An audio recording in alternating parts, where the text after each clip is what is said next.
अस्सलाम वालेकुम। हमारा जो नेक्स्ट लेक्चर है वो है effect of electric field on fundamental particle. तो हमारे पास फंडामेंटल पार्टिकल कौन कौन से हैं?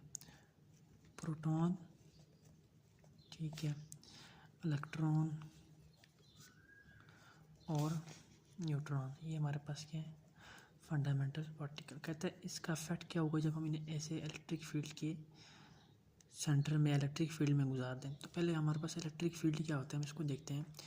तो इलेक्ट्रिक फील्ड हमारे पास एक ऐसा रीजन होता है ना किसी पार्टिकल के अराउंड, रीजन अराउंड पार्टिकल, ठीक है।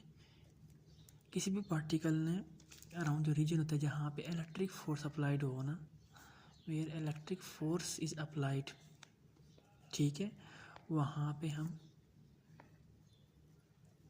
उस रीजन को हम क्या कहेंगे?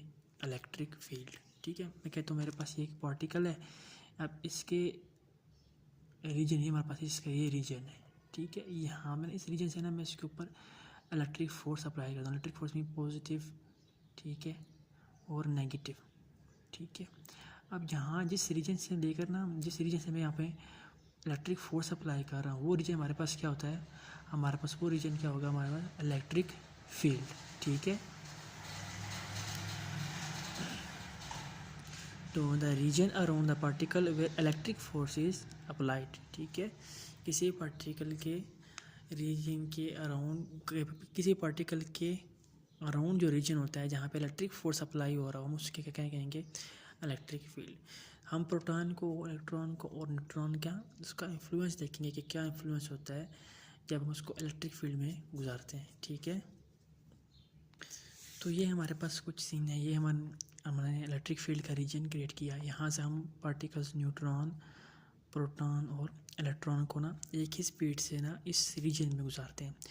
जब साइंटिस्ट ने इन तीनों पार्टिकल्स को ना एक ही स्पीड पे इस रीजन से गुजारा तो उन्होंने देखा कि जो न्यूट्रॉन का पार्टिकल है वो स्ट्रेट लाइन उसी ओरिजिनल पाथ पे गया, ठीक है, जबकि प्रोटॉन का पार्टिकल है वो अपने ओरिजिनल पाथ से डेविएट कर गया टुवर्ड्स नेगेटिव प्लेट की तरफ हो चला गया, ठीक है। इसी तरह हमारे पास जो इलेक्ट्रॉन था वो भी अपने ओरिजिनल पाथ से डेविएट करके टुवर्ड्स पॉजिटिव प्लेट की तरफ आ गया, ठीक है।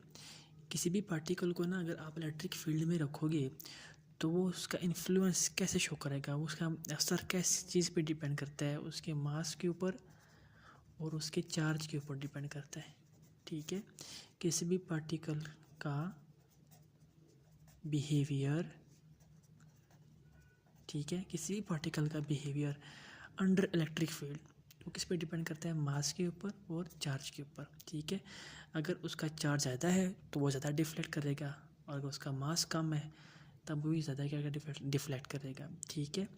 तो उन्होंने देखा कि ये जो न्यूट्रॉन है, प्रोटॉन है, इलेक्ट्रॉन, इनकी असर जो इनका बिहेवियर था स्टडी किया था, ठीक है। तो उन्होंने देखा कि जो एंगल ऑफ डिफ्लेक्शन था, ठीक है, एंगल ऑफ डिफ्लेक्शन, ठीक है, उन्होंने मेजर किया कि इलेक्ट्रॉन का जो एंगल ऑफ डिफ्लेक्शन है वो ज़्यादा है प्रोटॉन के निस्बत।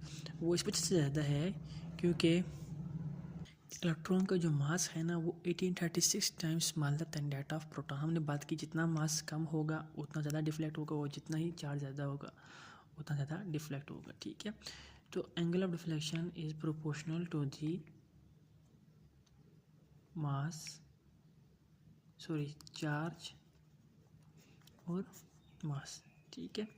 तो हमने कहा था जो इलेक्ट्रॉन है as compare to the proton ज़्यादा डिफ्लेक्ट कर गया क्योंकि इसका जो मास है वो क्या है 1836 time smaller than that of proton, ठीक है।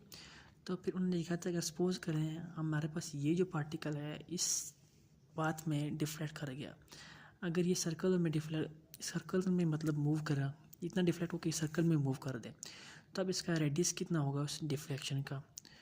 रेडियस ऑफ डिफ्लेक्शन, ठीक है, उस डिफ्लेक्शन का रेडियस कितना होगा? उसी एंगल ऑफ डिफ्लेक्शन के रेसिप्रोकल होगा, ठीक है। किसी भी पार्टिकल का रेडियस ऑफ डिफ्लेक्शन होगा कितना होगा? उस एंगल ऑफ डिफ्लेक्शन के रेसिप्रोकल पे होगा। मीन्स हमारे पास मास ऊपर और चार्ज नीचे, ठीक है।